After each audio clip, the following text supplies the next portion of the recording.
Dieu soit béni ce matin. Alors sans plus tarder, nous allons ouvrir nos Bibles, nous allons prendre un texte ce matin, 1 Timothée, chapitre 5, le verset 8.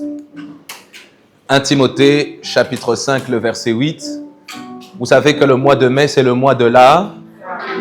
Le mois de mai, c'est le mois de la... Donc dis à ton voisin, ce mois-ci, tu vas apprendre à aimer ta famille. Dis-lui, tu vas apprendre à aimer.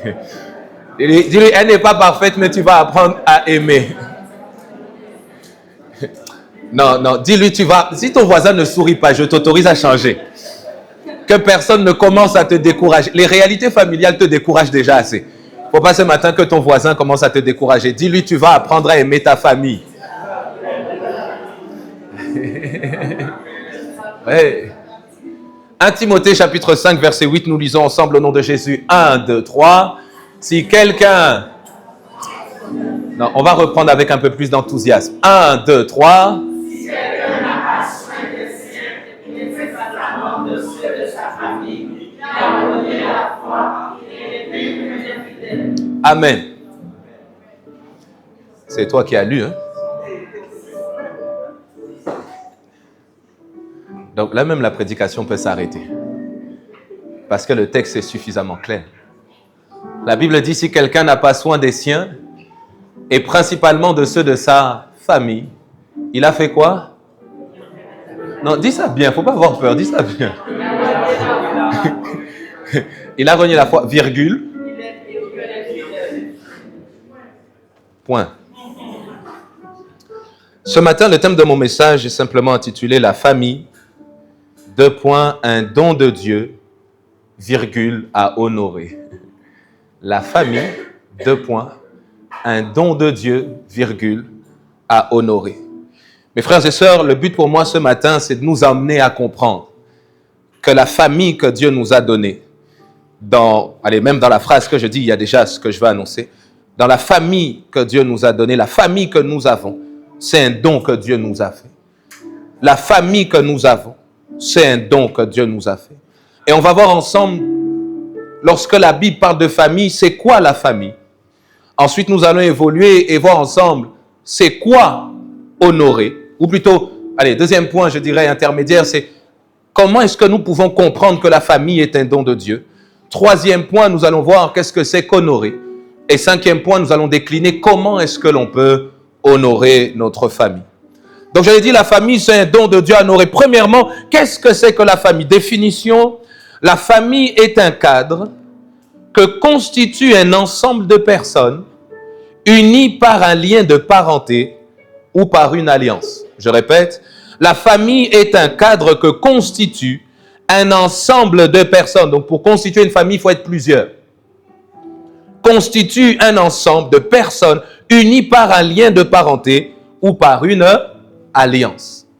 Et dans le texte que nous avons lu de 1 Timothée chapitre 5, le verset 8, la Bible nous encourage à prendre soin des nôtres, parlant ici de prendre soin des siens, mais également de prendre soin des membres de nos familles. Et ici, en prenant le terme famille, vous savez que le Nouveau Testament est écrit en grec, ça peut nous permettre encore de mieux comprendre qu'est-ce que c'est que la famille dans la pensée de Dieu. Ici, le terme famille en grec, c'est oikios, qui signifie premièrement, lorsqu'on parle de famille, c'est appartenant à une maisonnée ou en d'autres termes à une lignée. Quand on parle de famille ici, on dit appartenant à une maisonnée, à une lignée et donc lié par le sang. On parle ici de lien de parenté. C'est une famille au sens un peu plus large, mais qui est tenue par l'aspect biologique. On parle ici des parents, des enfants, des frères et sœurs, des oncles, des tantes, des cousins, des cousines. Si je pose la question, vous savez, il peut arriver, tu as des cousins, des cousines, mais tu ne les considères même pas comme des membres de ta famille. Hein? Mais ici, dans la pensée biblique, quand on parle de famille, il y a ce premier aspect de lignée. Il y a un lien de parenté, un lien de sang. Donc, non seulement ma famille biologique, mais également tous ceux qui sont liés par extension à cette famille biologique. Mes cousins, mes cousines, mes oncles, mes tantes. Deuxième élément ou deuxième réalité de la famille, c'est appartenant à une maison. On ne parle plus de maisonnée, on parle de maison. On ne parle plus de lignée, on parle de cadre strict. Donc là, ici, on parle de famille nucléaire. Papa, maman, les enfants, du reste, ceux qui habitent dans une même maison. C'est ici qu'on peut également parler de famille adoptive. Parce que quand on parle de famille adoptive, on n'a peut-être pas le même lien de sang, mais on a un lien familial et on réside dans la même maison. On est une famille. La famille adoptive est également une famille. Et cela est important, mes frères et sœurs. Quand on parle de famille, en tenant compte de ces deux éléments, on peut tant parler de la famille biologique, mais aussi de la famille spirituelle. Quelqu'un me donne un bon amen. Parce que la famille spirituelle, c'est aussi une famille. Quelqu'un me dira, mais quel est le lien? Le lien, c'est que nous avons tous été rachetés par le même sang. Tu vois, ton amen m'embête. La famille spirituelle est aussi une famille. Et quatrième élément, on parlera ici d'une appartenance qui est liée au fait que l'on soit dévoué à la même chose, dévoué à un même but, dévoué à une même idéologie. C'est comme cela qu'on parlera par extension, par exemple, de famille patriotique ou encore de famille politique. On parle de famille politique, pourquoi? Parce qu'on se range dans un même camp, avec des mêmes idées. On adhère à une même chose. Voici un peu les quelques éléments. Donc, quand on parle de famille, il y a la famille biologique. Il y a la famille par extension, celle avec laquelle on a un lien de sang, un lien de parenté. Il y a cette famille qui peut être adoptive, mais dans laquelle on a cette alliance, cette même maisonnée, cette même maison plutôt. On réside dans le même lieu. Et on parle de cette famille spirituelle ou encore de cette famille qui est constituée par des personnes adhérant à une même chose ou à une même idéologie. Deuxième point que j'ai dit que nous allons voir, c'est que cette famille est un don de Dieu.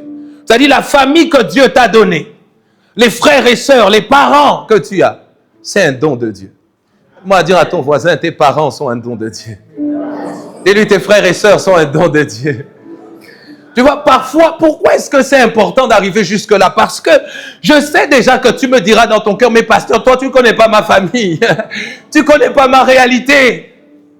Mes frères et sœurs, lorsque je nous parle ici ce matin, je ne veux pas partir de notre réalité, mais je veux d'abord partir de la pensée de Dieu pour nous donner suffisamment d'intelligence pour pouvoir ensuite comprendre et mieux comprendre notre réalité. Parce que plusieurs me diront, pasteur, tu me dis que ma famille est une bénédiction, mais tu ne sais même pas dans quel type de famille moi je suis né. Tu ne connais pas les réalités qu'il y a dans ma famille. Tu ne connais pas les batailles, les combats qu'il y a dans ma famille. Tu me dis à mon voisin que mes parents sont un don de Dieu, mais toi, tu sais pas, tu ne connais pas mes parents. Mais mes amis, je ne veux pas d'abord partir de la réalité que l'on vit. Je veux d'abord partir de la pensée de Dieu qui est parfaite. Quelqu'un me donne un bon amen. Amen.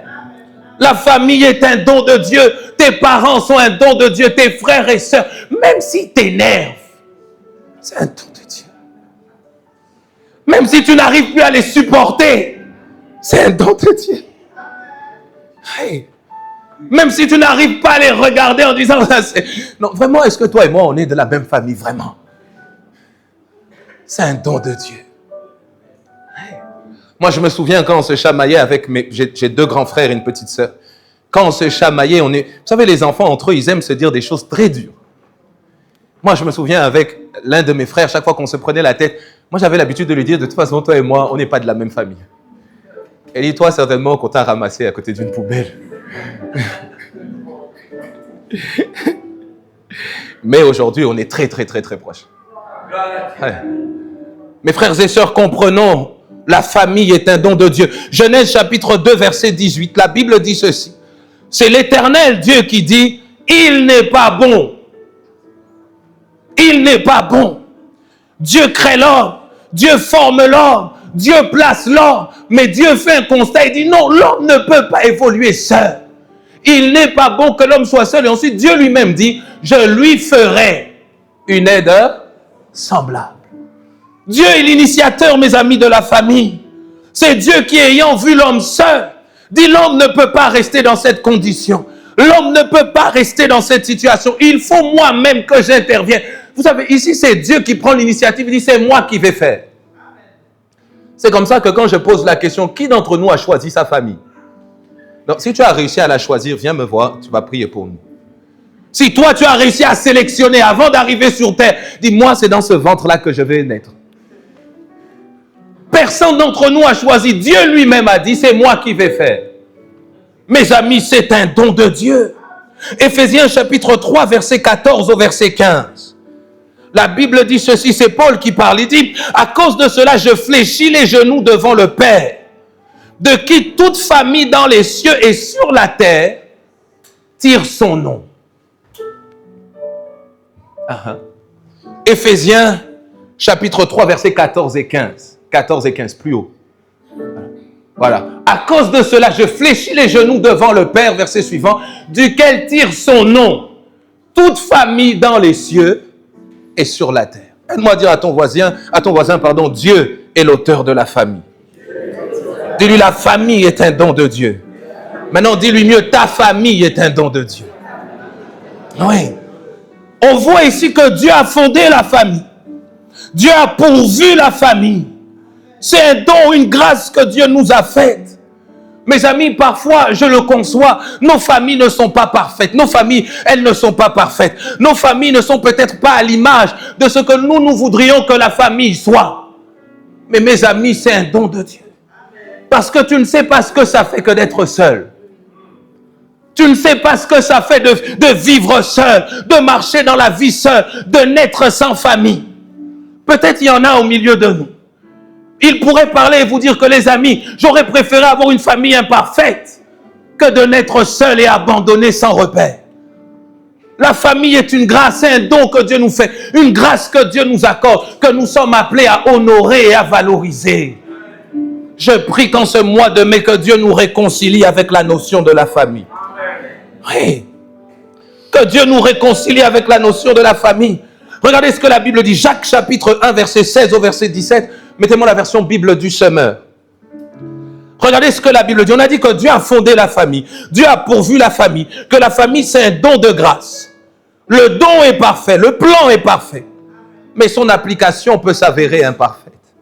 Regardez au sujet du don ce que la Bible dit dans Jacques chapitre 1, verset 16. La version Bible du semeur, j'aime ce que la Bible dit. Ne vous laissez donc pas égarer sur ce point, mes chers frères et sœurs. Verset suivant. Tout cadeau de valeur, tout don parfait, nous vient d'en haut, du Père des Lumières, en qui il n'y a ni changement ni ombre due à des variations. La Bible dit, ne vous laissez pas égarer. Il dit, tout don parfait, dans d'autres versions, toute grâce excellente, nous viennent de Dieu, le Père des Lumières, en qui il n'y a ni changement, ni ombre de variation. J'aime la Bible dit, remonte le verset précédent, ne vous laissez donc pas égarer. Pourquoi? Parce qu'aujourd'hui, on est dans une société qui dévalorise la famille. Ouais. On est dans une société qui dévalorise la famille, qui dévalorise les parents, qui dévalorise les pères, surtout nous ici. Être père n'a plus aucune valeur. Être parent n'a plus aucune valeur. La société dévalorise même les enfants. Plus nous avançons dans le temps, et on va y venir à la fin, plus les enfants sont en crise d'identité. Pourquoi? On banalise, on les rejette, ils n'ont plus aucune importance. Mais la Bible dit, ne vous égarez pas. Mes frères et sœurs, d'autres versions disent, ne vous y trompez pas. Le don qu'est la famille, c'est un don parfait. Et ce don parfait nous vient de Dieu. Si nous voulons apprendre à valoriser la famille, nous devons apprendre à comprendre que la famille que j'ai, elle est imparfaite. La famille que j'ai, elle est peut-être pas à mon goût. La famille que j'ai, il y a beaucoup de choses qui ont été faites. Mais la famille que j'ai, c'est Dieu qui me l'a donnée. Et ça, tu dois apprendre à l'apprécier. Dis à ton voisin, n'aie pas honte de ta famille. Dis-lui ça bien, n'aie pas honte de ta famille. Dis-lui, n'aie pas honte de tes parents. Ils n'ont peut-être ni l'or ni l'argent, mais c'est tes parents. Dis à quelqu'un, n'aie pas honte de tes enfants. Il n'a peut-être pas encore des bonnes notes, mais c'est ton enfant. Quand tu arrives à la réunion parents-prof, quand on dit les parents de cet enfant, c'est qui? Toi-même, tu tournes là. N'aie pas honte de ta famille. C'est un don de Dieu que Dieu nous appelle à honorer. Mes amis, la Bible nous appelle à un équilibre. Quelqu'un dit avec moi équilibre. Lorsque nous lisons la Bible, lorsque nous parlons d'honneur dans la famille, quel est le texte qui vous vient en tête? Honore ton père et ta mère. Mais en réalité, si on n'est pas équilibré, on va penser que dans la famille, la notion d'honorer n'appartient qu'aux enfants. Quelqu'un me donne un bon amen et j'avance. Mes amis, il est important de comprendre lorsque vous allez dans Éphésiens chapitre 6, Dieu va donner des responsabilités selon une certaine sagesse. Il va demander à chaque membre de la famille de mettre certains aspects en application, de veiller là-dessus particulièrement. Mais si nous voulons être équilibrés, nous devons comprendre que cela ne devient pas exclusif. C'est pas parce que Dieu dit « enfants, honorez vos parents » que la seule personne qui doit honorer dans la famille, c'est l'enfant. Parce que lorsque vous lisez dans la Bible, je crois que c'est dans 1 Pierre chapitre 2, la Bible parlant de l'honneur, 1 Pierre chapitre 2 verset 17, la Bible encourage également l'honneur mutuel. La Bible commence en disant ceci, honorez tout le monde. Honorez tout le monde. Dans la version nouvelle édition Genève. Honorez tout le monde. La parole de Dieu ne nous amène pas seulement à comprendre que dans la famille, les enfants doivent honorer les parents. Mais dans la famille, nous devons apprendre à nous honorer mutuellement. Aide-moi à dire à ton voisin, honore ta famille. Oui. Nous avons besoin de cet équilibre. Que veut dire ici honorer? Honorer veut dire, notez bien, accorder de la valeur. Accorder de la valeur. Quelle valeur a ta famille à tes yeux? Quelle valeur a ta famille à tes yeux? Tu vois, on t'a tellement dit, et même parfois, je demande pardon même pour les messages que vous avez entendus. On vous a encouragé à rejeter vos familles. Pourquoi? Parce que non, si un membre de ta famille est dans la sorcellerie, il faut que tu te détaches. C'est pas ce que dit la Bible, mes amis. C'est pas ce que dit la Bible. Aujourd'hui, les gens ont une facilité à abandonner leur famille sous prétexte que, ben non, parce que moi, mon papa a fait de l'occultisme. Donc comme il a fait de l'occultisme, moi je ne peux plus parler avec lui. Mes amis, la Bible n'enseigne pas ça. La Bible nous demande, même s'il est dans l'occultisme, la Bible me demande de l'aimer. Est-ce que je demande ici de pouvoir nous surexposer? Ce n'est pas ce que je suis en train de dire. Mais Dieu ne voudrait pas que nous puissions dévaloriser ce qu'est ce don qu'est la famille à nos yeux. Parce que la famille, c'est un don qui vient de Dieu. Tu dois apprendre à valoriser ta famille. Aide-moi à dire à ton voisin, valorise ta famille.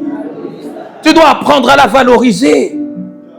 Honorer veut dire avoir de l'estime, de la considération, traiter avec respect et égard, en d'autres termes, avec une attention particulière. Vous savez, la famille, c'est un don extraordinaire.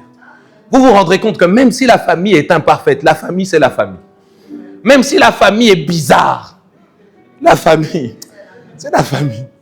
Même si ta famille te prend la tête, la famille, c'est la famille. C'est-à-dire, même au-dedans de toi, tu ne sais pas expliquer, mais c'est ma famille. Ce matin, il m'est arrivé un truc bizarre. Je prends l'ascenseur. Bon, j'habite pas haut, donc généralement, je prends les escaliers. Mais aujourd'hui, je me suis dit, je vais me regarder dans le miroir de l'ascenseur. Donc, j'entre dans l'ascenseur. J'entre dans l'ascenseur. Maintenant, quand l'ascenseur descend, l'ascenseur fait boum et il s'arrête. Je suis bloqué. Et vous savez, bon, j'aurai une parenthèse, je préfère être honnête, après je referme. Ok? Ne me jugez pas. Ouais. L'être humain est bizarre. C'est-à-dire, l'ascenseur se bloque entre deux niveaux. La première pensée qui vient dans mon esprit, je me suis dit, ça y est, mon heure est venue. Même pasteur. Je vais partir.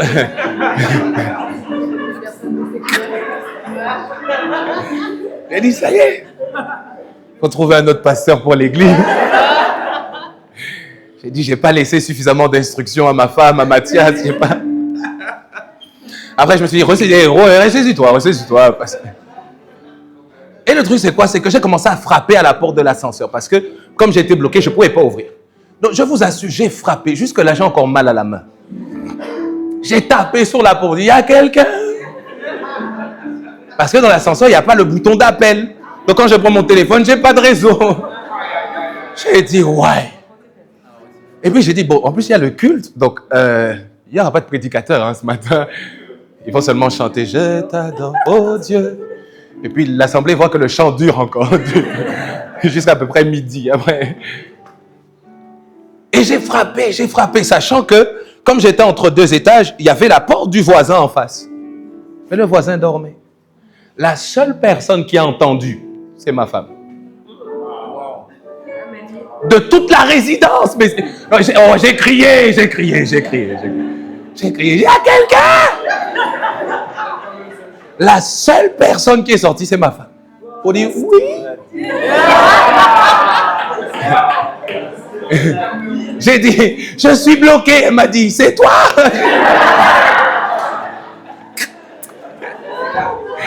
Et, il y a la famille. C'est-à-dire, tu ne sais pas comprendre, mais c'est la famille. En tout cas, personne n'a répondu. Personne. Je vous assure, parfois tu peux négliger ta famille. Mais quand tout le monde partira, ce qui te restera, c'est ta famille. Ouais. Tu peux négliger ta famille. Et parfois même, que Dieu nous pardonne. Parfois, on va même apprécier ceux qui sont dehors au détriment de nos familles. Mais quand ceux qui sont dehors vont partir, la seule chose qui va te rester, c'est la famille que tu as négligée. Aide-moi à dire à ton voisin, honore ta famille. Honore ta famille. Ils sont imparfaits, mais il faut les honorer. Mes amis, j'aimerais le dire ce matin, tu n'as pas d'autres parents que les parents que tu as. Hey, tu n'as pas d'autres parents que les parents que tu as. Vous savez, quand on était enfant, on aimait bien envier les parents des autres. À qui est-ce que c'est déjà arrivé? Sois honnête, sois honnête, sois honnête. Ça dit, tu dis, quand tu vas vers maman, maman, je peux sortir. Elle dit non. Elle dit, moi, j'aurais bien aimé avoir la maman de Mathéo. Oui. Oui. Oui. Tu n'as pas d'autres parents que les parents que tu as. Tu n'as pas d'autre mari que le mari que tu as. Donne-moi un bon amen à ça. Tu n'as pas d'autre femme que la femme que tu as. Amen. Mes frères, donnez-moi un bon amen. Amen. Donnez-moi un amen fidèle. Amen. Que Dieu soit béni. Oui. Tu n'as pas d'autres enfants que les enfants que tu as. Amen. Oh non, tu vois, et puis non, que Dieu nous aide. Tu vois, des fois en tant que parent, dans ton cœur, tu vas commencer à comparer tes enfants aux enfants des autres. Ah, toi aussi, tu ne peux pas être comme les enfants de Jacqueline là-bas. Ces enfants sont bien. Et les enfants de Jacqueline, ce n'est pas tes enfants. Les enfants de Jacqueline, c'est les enfants de Jacqueline. Toi, occupe-toi de tes enfants. Apprends à aimer ce que Dieu t'a donné. Ils ne sont pas parfaits. Peut-être qu'il est... Cet enfant-là, peut-être tu sens, il est turbulent. Mais aime-le. Parce que même s'il est turbulent, c'est ton enfant. Ici, demain, on l'emmène au commissariat. C'est toi qu'on appelle. Ce n'est pas le pasteur. Ce n'est pas moi. Au commissariat... Bon, vous allez dire qui est déjà allé au commissariat. Je sais pas... Quand on pose la question à l'enfant au commissariat, on ne va pas dire c'est qui ton pasteur, on va l'appeler. Il dit c'est qui sont tes parents. Ce sont vos enfants. Dis à ton voisin, honore ta famille, honore ta famille. Dis-lui, valorise ta famille.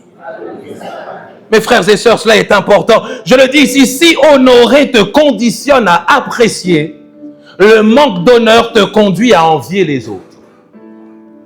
Si tu honores, tu vas apprendre à apprécier. Malgré les imperfections, j'aime ma famille, je l'apprécie. J'apprends à honorer ma famille, j'apprends à aimer ma famille. Mais lorsque tu n'honores pas ta famille, tu seras toujours dirigé à envier les autres. À envier les parents des autres.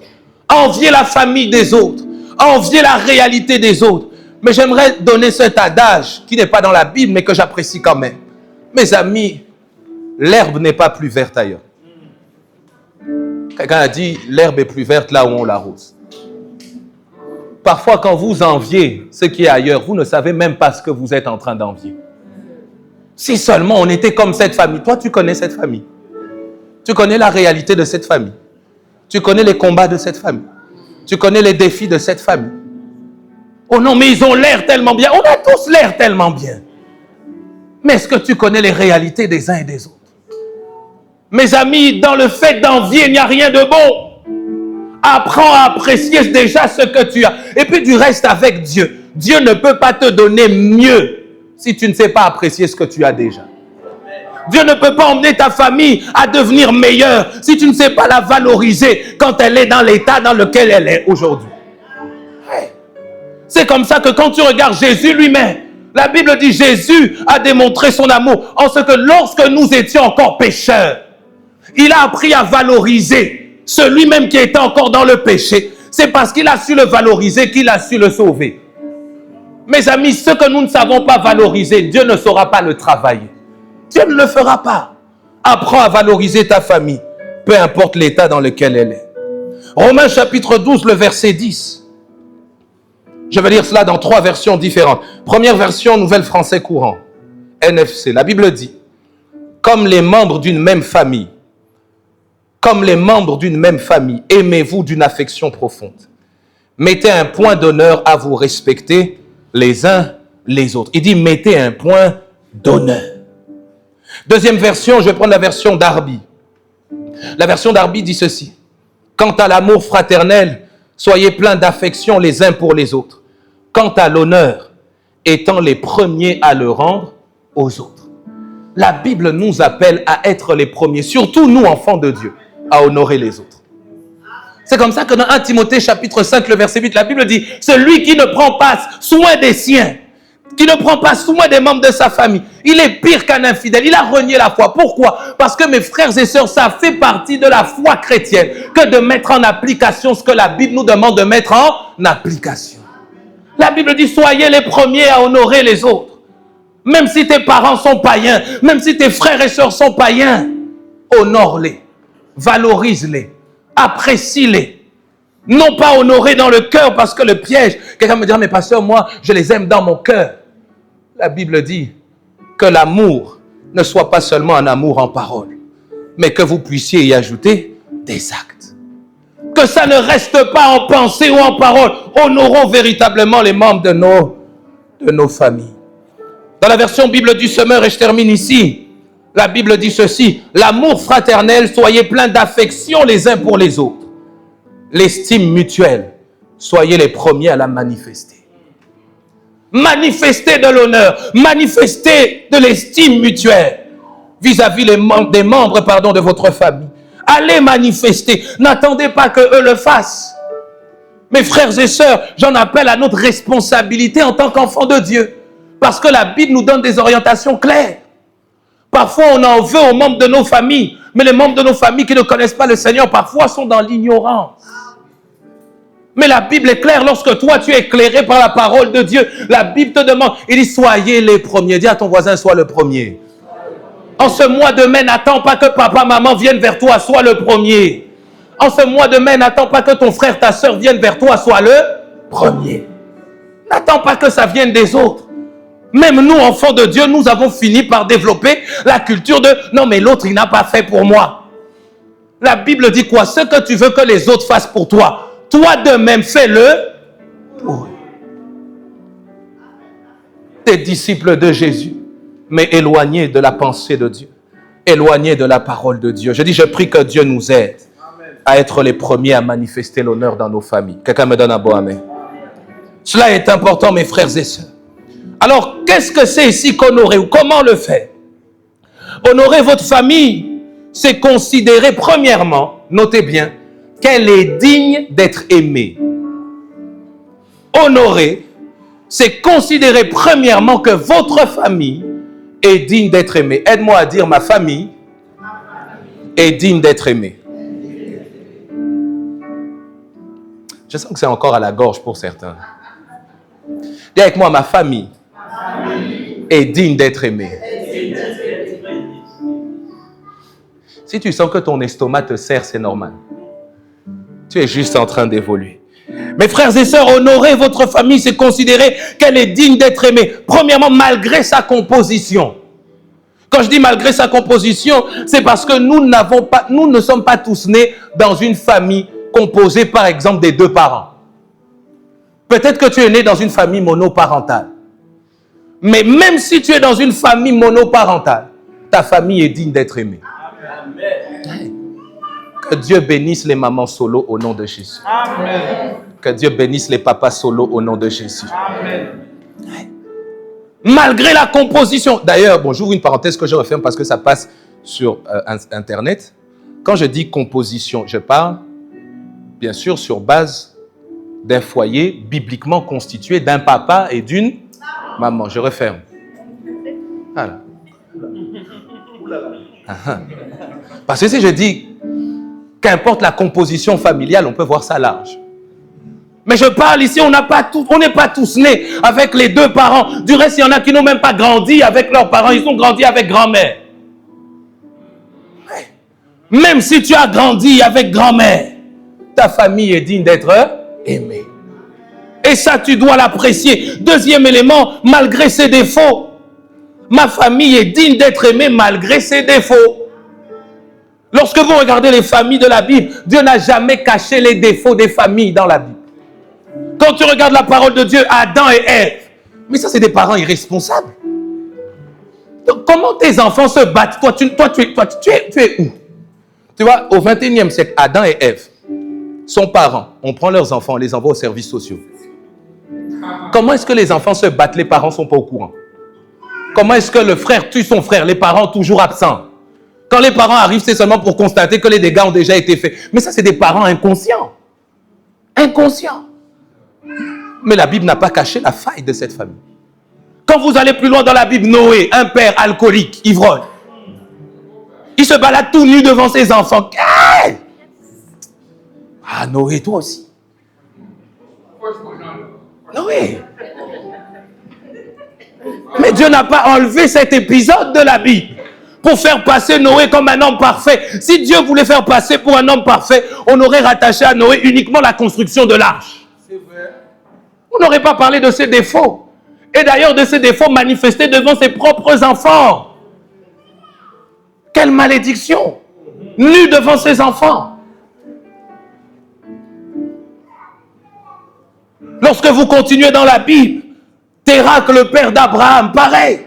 Nous, on voit Abraham, papa Abraham, on chante même une chanson pour lui.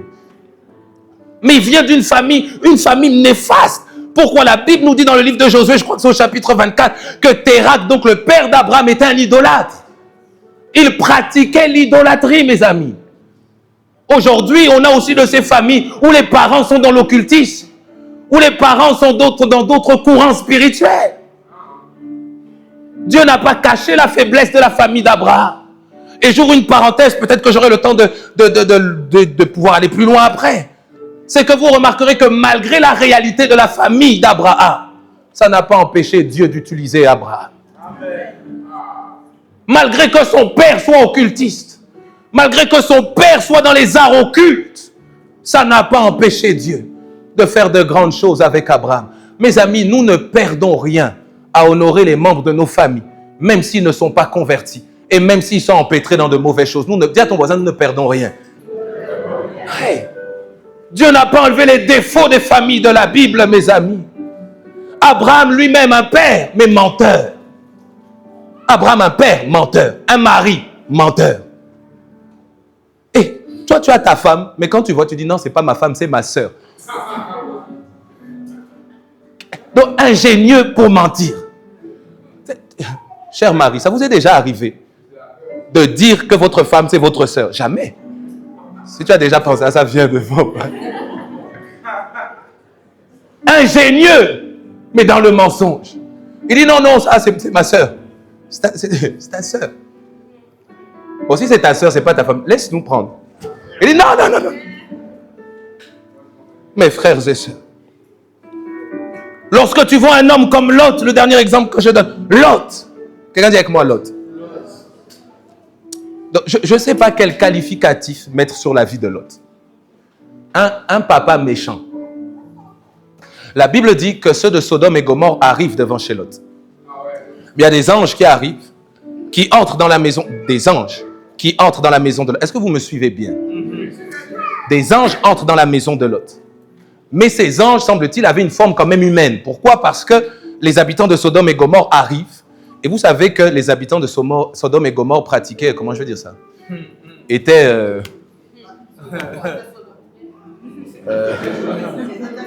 Bon, vous m'avez compris, hein?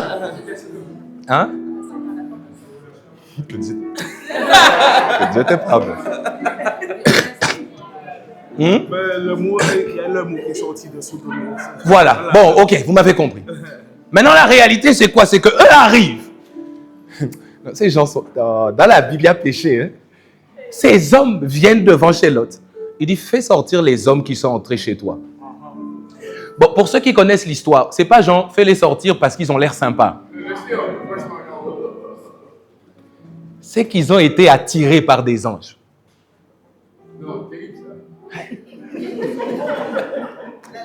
Il dit, fais-les sortir pour que nous les connaissions. Du verbe connaître.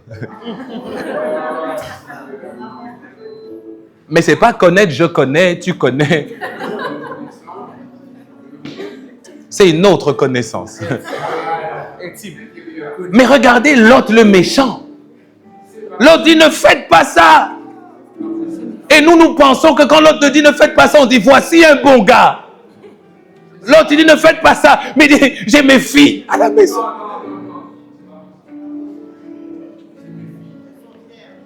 Tu es censé les protéger. Et c'est toi qui les livres. Ça, c'est la méchanceté. Mais Dieu n'a pas caché la faiblesse des familles de la Bible. Dieu n'a pas caché les défauts. Alors, malgré la faiblesse et les défauts de nos familles, nous devons considérer qu'elles sont dignes d'être aimées. Troisième élément, nous devons considérer qu'elles sont dignes d'être aimées malgré ces combats. Malgré les combats que connaissent nos familles, elles sont dignes d'être aimées. Quand vous regardez dans la Bible, certaines familles ont connu certains combats. Regardez par exemple Abraham. Abraham a connu la stérilité.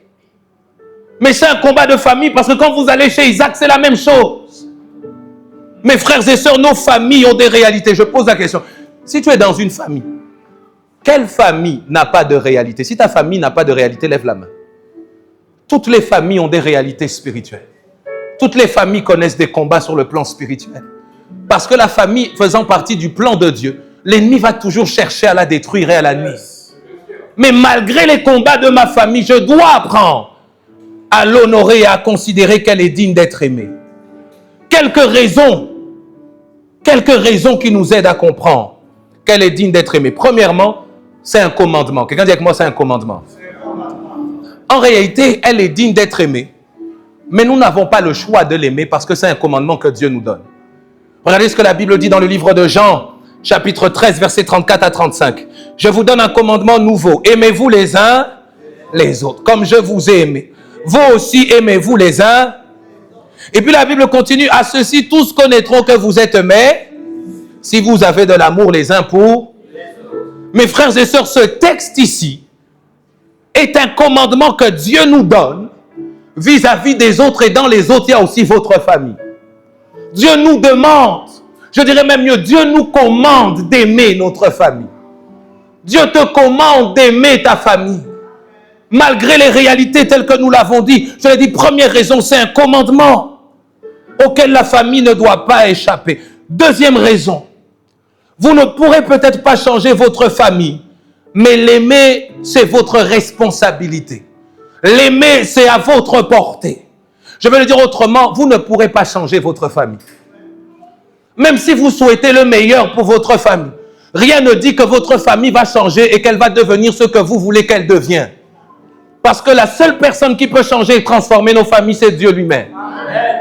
Mais toi, ton rôle, c'est pas de changer ta famille. Ton rôle, c'est pas de rendre ta famille parfaite. Ton rôle, c'est d'abord d'aimer ta famille. Parfois, on se casse les dents parce qu'on cherche à changer notre famille.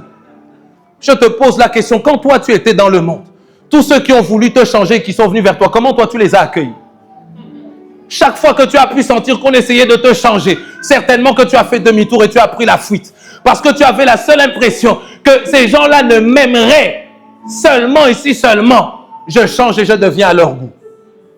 Mes frères et sœurs, Dieu nous demande d'aimer de manière inconditionnelle. Dis à ton voisin, aime ta famille.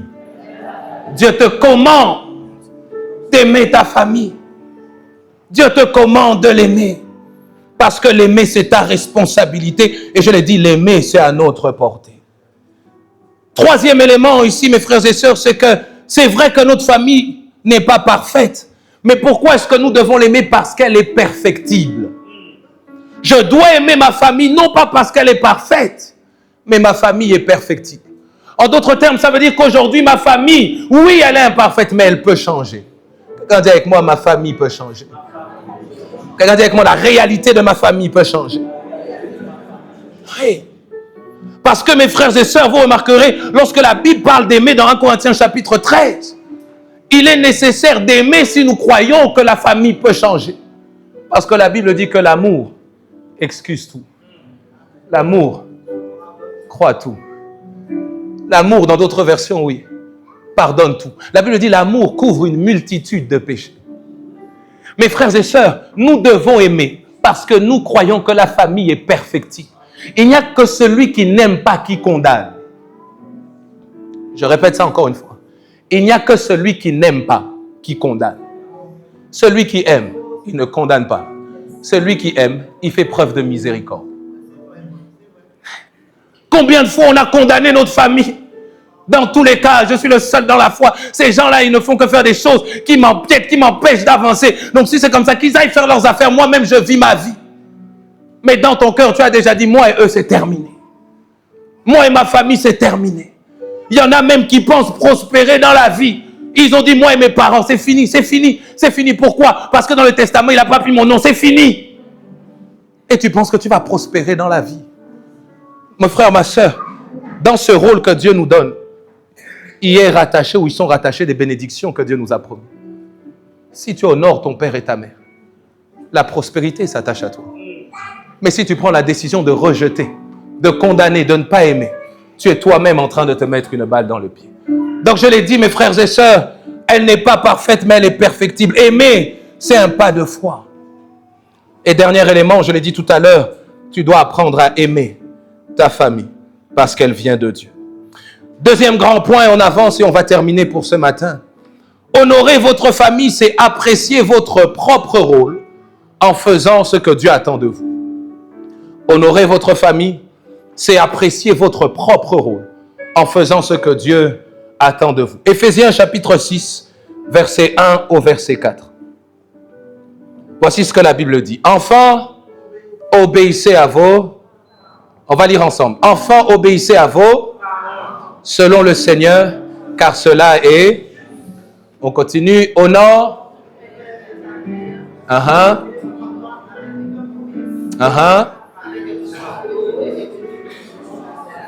Vas-y, tu peux lire, tu peux y aller, vas-y.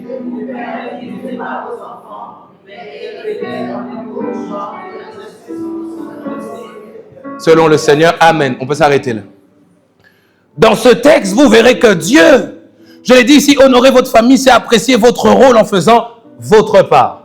Vous verrez qu'ici, Dieu parle de la famille et donne un rôle, une part à chacun.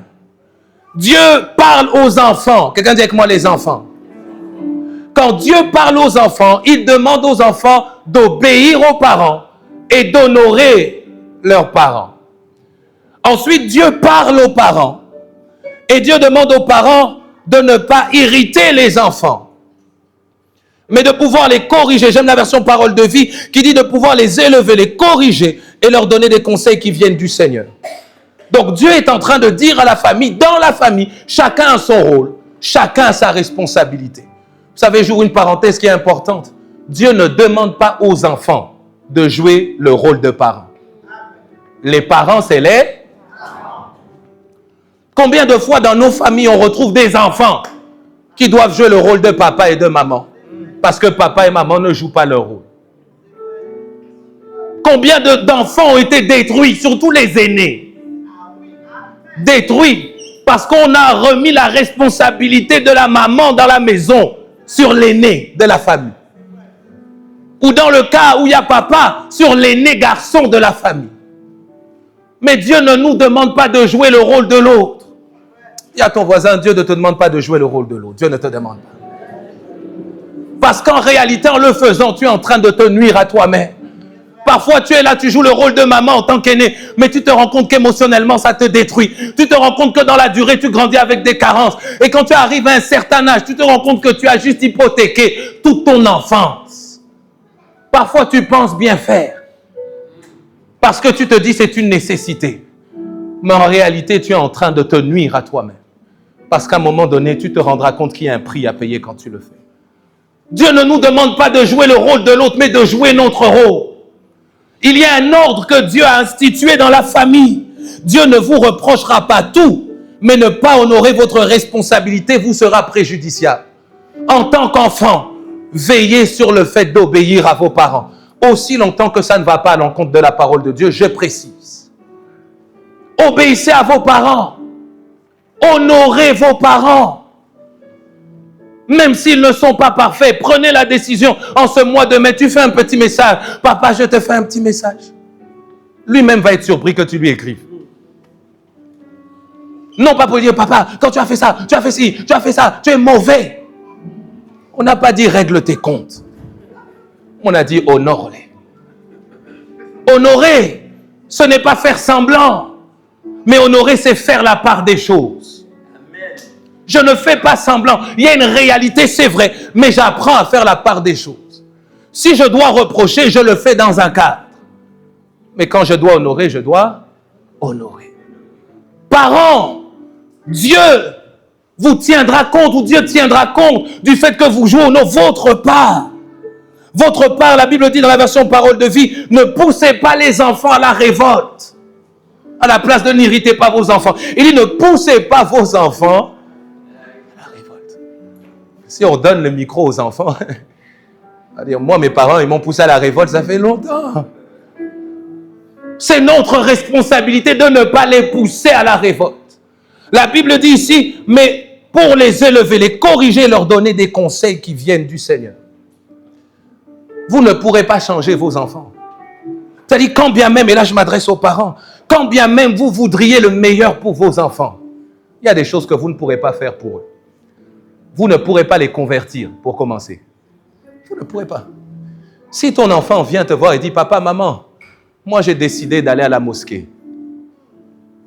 Même si tu le tapes avec le bâton, il ira à la mosquée.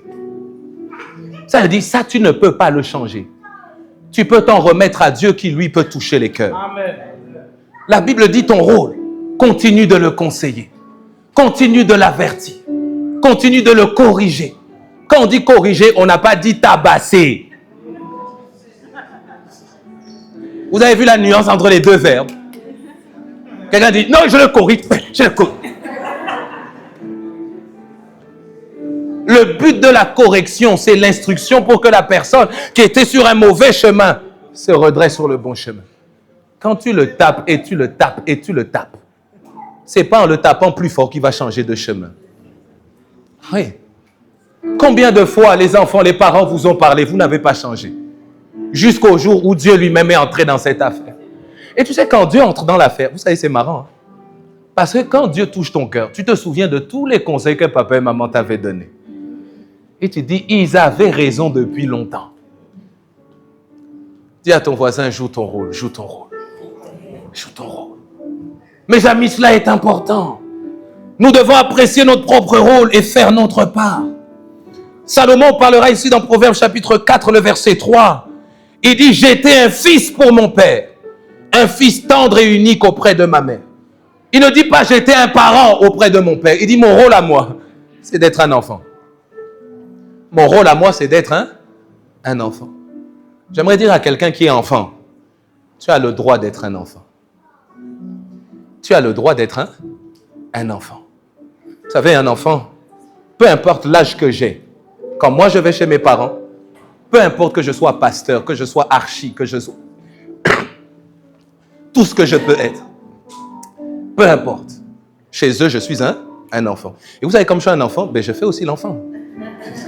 Donc, je vais dans la cuisine, je prends ça, j'amène à la maison. Ça, je prends. Les biscuits, je prends. Je suis un enfant.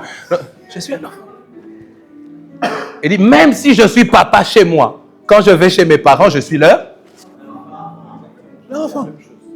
Hey. Donc, quand je sais que je vais en métropole, je vois mes parents. Ma maman me fait manger. Parce que je suis son enfant. Elle va me dire, hey, toi-même, va dans la cuisine, fais-toi manger. Non. C'est vrai que maintenant, je vais à 8000 km. Cette occasion ne manque pas. Tu as le droit d'être un enfant. Mais le parent doit aussi accepter son rôle. Doit aussi accepter de jouer son rôle de parent. Je l'ai dit, Salomon dit, j'étais un fils pour mon père. Un fils tendre et unique auprès de ma mère. Dernier élément ici, je continue toujours dans l'honneur. J'ai dit ici que honorer, c'est apprécier votre propre rôle en faisant votre part. Et dernièrement, honorer votre famille, c'est aussi juste apprécier le rôle de l'autre. Tu dois apprécier le rôle de l'autre. Tu n'es pas parent, mais apprécie le rôle de tes parents. Vous savez, mes frères et sœurs, l'une des choses qui, je le crois, peut détruire la famille, c'est vraiment le manque d'honneur. Le manque d'honneur, faute d'honorer. on n'arrive plus à se comprendre. Quand je parle ici d'honneur, c'est de comprendre qu'aucun rôle dans la famille n'est facile à tenir. C'est pas facile d'être papa. C'est pas facile. Chère femme, c'est pas facile d'être papa. C'est pas facile. Des fois, c'est la propre femme qui babille tous les jours derrière son mari. Tu fais pas ça, tu fais pas ça, tu fais pas ça, tu fais pas ça, tu fais pas ça. Mais à aucun moment tu n'as valorisé son rôle. Parce que tu ne sais pas ce que c'est que de porter le poids psychologique d'un foyer, le poids spirituel d'un foyer. Tu ne sais pas. Surtout si toi tu es encore dans les choses de mon mari, lui seulement il m'amène l'argent, moi je mange et puis après le reste il fait. Apprends à valoriser. Tu n'es pas appelé à être père, mais valorise le rôle du père. Chers hommes, c'est pareil dans le sens inverse.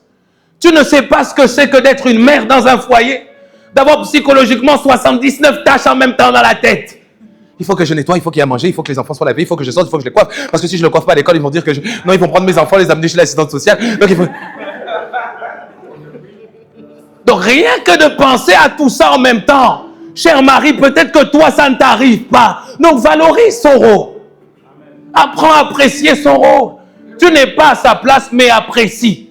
Essaye un peu de réfléchir en te disant, peut-être qu'il n'est pas parfait, mais la tâche qu'il doit jouer, je sais que c'est pas facile, c'est dur. C'est dur. Je ne suis pas à sa place, mais je sais que ça doit être dur. Je n'ai jamais eu les mêmes responsabilités que l'autre, mais je sais que ça doit être dur. Apprends à apprécier le rôle de l'autre. Et tu sais, quand tu apprécies le rôle de l'autre, tu seras moins dans la critique. Tu seras moins dans la critique. Oh non, d'ailleurs, il fait rien, il fait rien, il fait rien. Tu lui as déjà posé la question, pourquoi il fait rien? Tu as dit, aujourd'hui tu es rentré, elle n'a pas fait à manger. Cette femme, elle n'a pas fait à manger. Tu sais pourquoi elle n'a pas fait à manger? Peut-être que tu ne le sais même pas. Elle est déjà en dépression totale. Mais toi, tu ne fais que de te plaindre. Elle n'a pas fait à manger. Elle n'a pas fait... Parce que toi, le mariage, c'est seulement une femme qui te fait à manger. Bon, je ferme la parenthèse. Je ferme.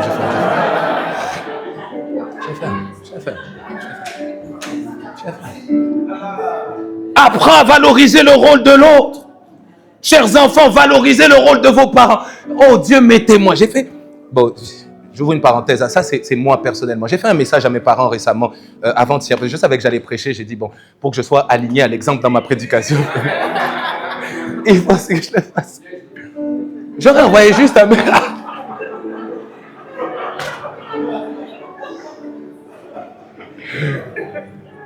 J'aurais fait un message juste pour leur dire. J'ai dit, papa et maman, merci.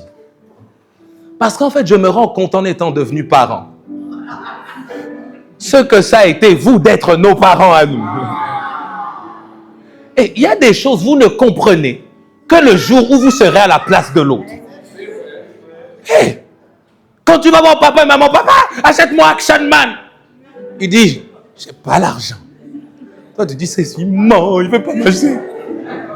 Maintenant, quand toi, tu es parent, tu as des enfants. Et que les enfants viennent, papa, achète-moi. Quoi encore comme jouet là? Barbie. Non, Barbie est bizarre. Un autre. Pas de patron. Toi-même aussi, tu regardes le compte en banque et tu dis, j'ai pas l'argent. C'est que quand tu es à leur place que tu sais ce que ça fait. Et qu'à ton tour, tu te rends compte que c'est pas facile à gérer. Hey, je t'assure, plus je grandis en tant que parent, plus je respecte mes parents. Plus je grandis en tant que père, plus je dis, Seigneur, merci pour le père que tu m'as donné. Parce qu'hier, je ne comprenais pas. Aujourd'hui, je conjugue le verbe comprendre au présent de l'indicatif. Hey, j'ai dit merci pour toutes les fois où vous vous êtes battus pour nous. Il n'y avait pas l'argent, vous avez cherché. Vous avez fait des heures supplémentaires pour qu'on ait à manger, merci. Parce que quand les parents font des heures supplémentaires, toi tu dors, tu ronfles, tu ne vois pas ça. Quand ils se cassent la santé, tu dors, tu ronfles, tu ne vois pas ça. Quand toi tu ouvres le frigo, tu as aussi la bouche pour parler. Mais il n'y a que des yaourts, il n'y a que des yaourts. Mais le yaourt là, toi-même lève-toi, va payer le yaourt, va payer, va payer. Moi surtout, je me souviens, je n'aimais pas les yaourts à la mûre. Myrtille, voilà. Là. Moi j'ai dit, maman, j'ai faim. Elle dit, prends les yaourts. n'a pas compris de quoi je parlais quand j'ai dit faim. Quand on dit faim, c'est pas les yaourts. Tu dois apprendre à valoriser. Dis à ton voisin, tu dois apprendre à valoriser le rôle de l'autre. Être parent a son lot de défis. Ils ne sont pas parfaits, certes, mais comprenons que c'est pas facile. Être enfant aussi a son lot de défis. Chers parents, être enfant n'est pas facile. Être un enfant, c'est pas facile. Surtout dans la génération dans laquelle on est. Hey! Plus le temps passe, plus le siècle avance, plus nos enfants sont exposés à des choses dont vous n'avez aucune idée dehors. Donc quand ton enfant rentre à la maison, toi tu as l'impression que c'est juste ton enfant. Mais c'est juste pas ton enfant, c'est ton enfant qui est exposé à différents cadres dehors. Et parfois il passe même plus de temps dans ces cadres-là qu'avec toi à la maison. Alors comprends que pour lui c'est pas facile. Quand ses amis sont en train de lui dire tu peux coucher avec n'importe quelle fille, et quand toi à la maison tu dis mais non attends le mariage, et que lui il t'écoute pas. Mais c'est pas évident. Parce que quand il sort de la maison, il est confronté à plusieurs discours que toi-même tu n'es même pas confronté à ça là où tu es. Donc apprends aussi à comprendre. Les enfants n'obéissent pas toujours, mais je comprends que c'est pas facile. Les enfants n'écoutent pas toujours, mais je comprends. C'est pas facile. Dis à ton voisin, sois compréhensif, sois compréhensif. Hey, être compréhensif ne veut pas dire tout laisser se faire. Mais tu dois apprendre à être compréhensif. Hey, dans une époque où demeurer un modèle est de plus en plus difficile, faisons attention aux exigences que nous mettons sur nos enfants. Faisons attention. Vous savez, il y a des enfants qui ont été détruits parce qu'en tant que parents, on a mis la barre trop haute, inutilement. Et chaque fois qu'ils pensaient bien faire, on leur a toujours dit que ce n'est pas suffisant. Et tu as des enfants qui sont devenus adultes et qui, dans leur tête, ce n'est jamais suffisant. Pourquoi? Papa et maman m'ont toujours dit que ce n'était pas suffisant. Faisons attention à nos exigences. Nous voulons que nos enfants croient au Seigneur. Nous voulons les instruire dans la voie du Seigneur, afin qu'ayant vieilli, ils ne s'en détournent pas. Mais faisons attention à nos exigences. Et puis parfois, il y a des exigences qui sont des exigences culturelles. Et puis il y a des exigences qui sont même égoïstes. C'est-à-dire, toi, tu veux que l'enfant soit comme ça, même pas pour lui, pour toi. Non, moi, mon enfant, il sera avocat. Lui t'a dit qu'il voulait être avocat. Peut-être que lui, son rêve, c'est d'être poissonnier.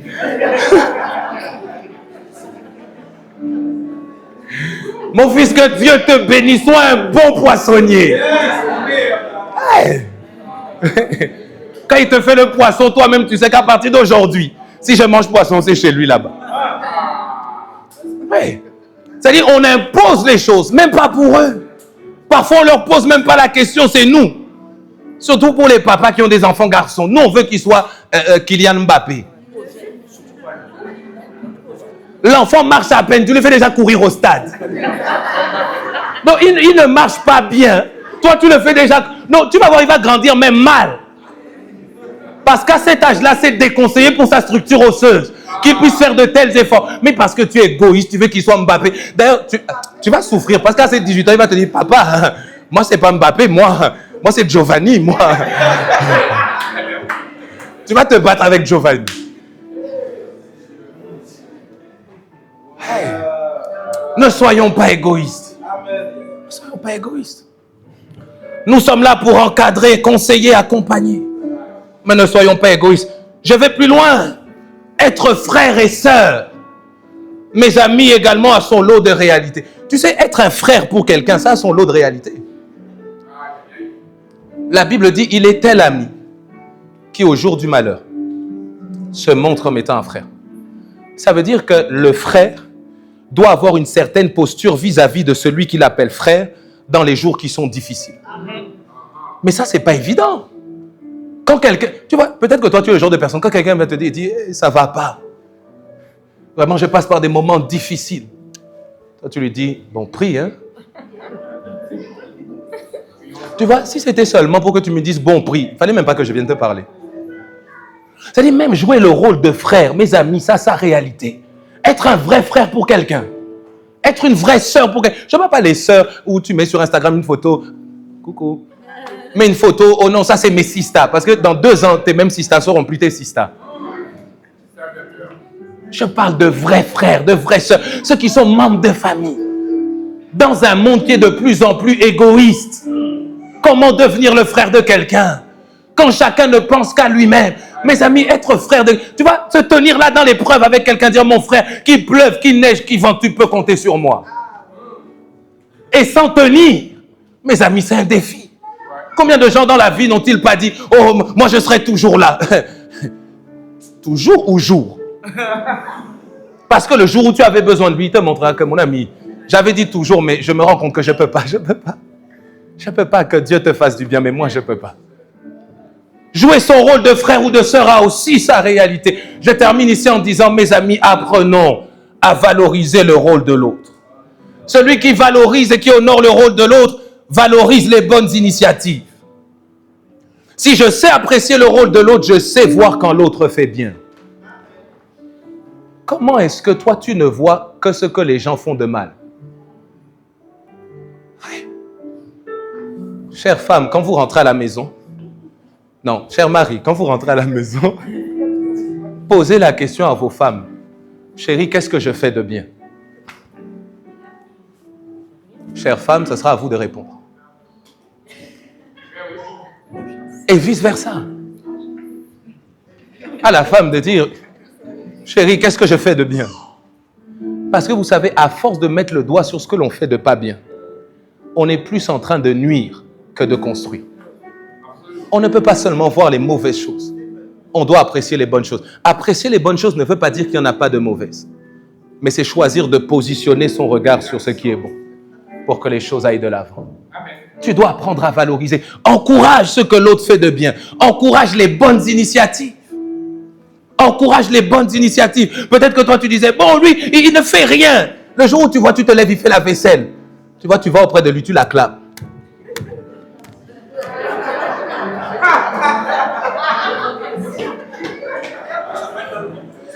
Tu vois, pourquoi tu ris? Parce que ton problème, toi, tu dis, mais c'est normal.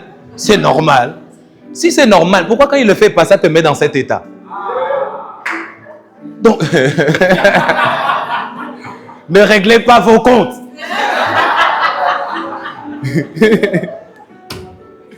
Oui. On n'est pas en train de dire que c'est extraordinaire. On est en train de construire la culture de la valorisation. Ta femme fait à manger, dis-lui merci. C'était bon. Maintenant, quand ton mari essaye de faire à manger, il n'y a pas de sel, pas de poivre, pas de coriandre, pas de curcuma, il n'y a rien. Toi, tu as envie de lui dire la prochaine fois, laisse-moi faire. Ne lui dis pas ça. Dis-lui, au moins tu as fait bouillir les pâtes, merci.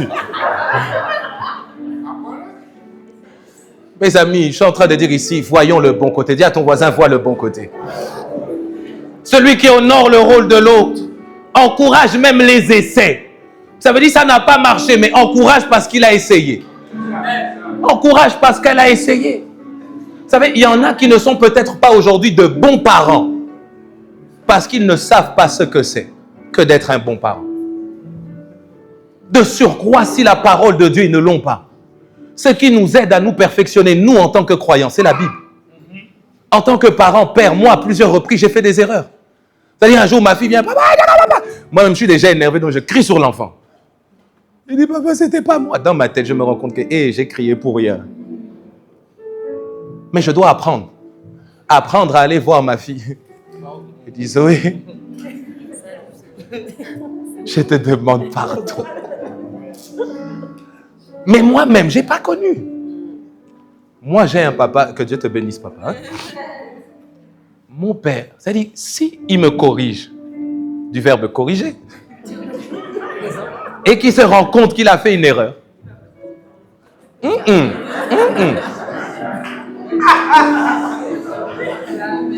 il va dire, viens manger, viens manger.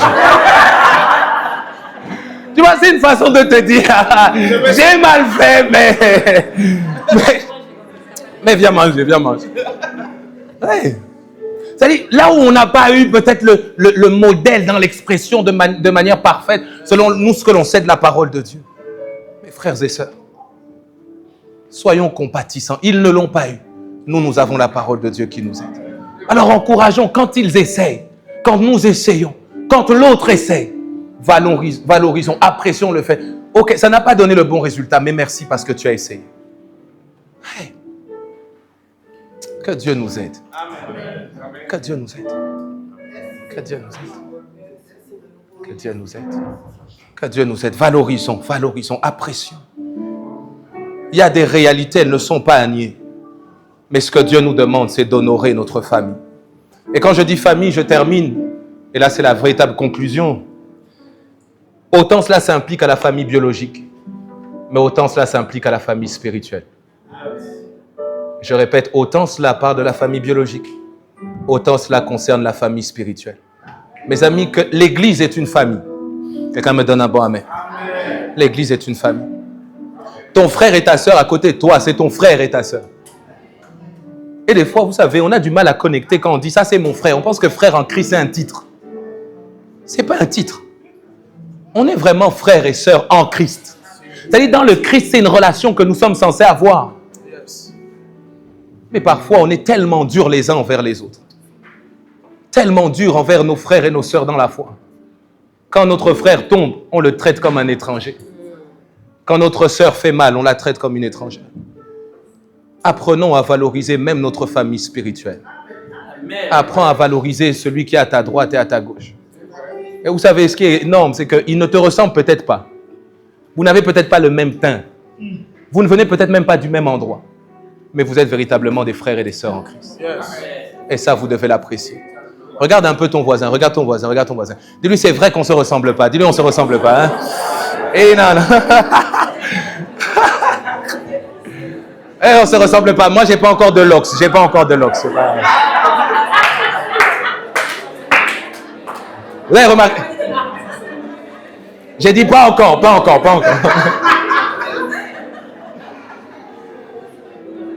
Mais on est frères et sœurs, membres d'une même famille. Alors que Dieu nous aide ce matin à prendre soin de nos familles. Et tout le mois de mai, c'est le mois de la famille. Nous allons encourager les différentes initiatives pour pouvoir renouveler les liens avec les membres de nos familles. Je termine ici, je l'ai dit, nous n'avons pas le pouvoir de choisir notre famille, mais nous avons le devoir de l'aimer. Notre rôle n'est pas de juger notre famille, mais de l'éclairer. Notre rôle n'est pas d'abandonner nos familles, mais de les orienter. Notre rôle n'est pas toujours de conduire la famille, mais de rester disponible. Notre rôle n'est pas de diviser, mais de réconcilier. Alors ce matin, on va se tenir debout et on va prier pendant quelques minutes. Avant de nous séparer, nous allons recommander nos familles à la grâce de Dieu. Et il y a deux choses que j'aimerais que tu demandes à Dieu ce matin. Tu m'as dit, Seigneur, donne-moi un cœur pour les membres de ma famille. Donne-moi ce cœur pour les membres de ma famille. Et deuxièmement, tu m'as dit, Seigneur, aide-moi de manière pratique à honorer ma famille. Elle n'est pas parfaite, mais aide-moi à jouer mon rôle.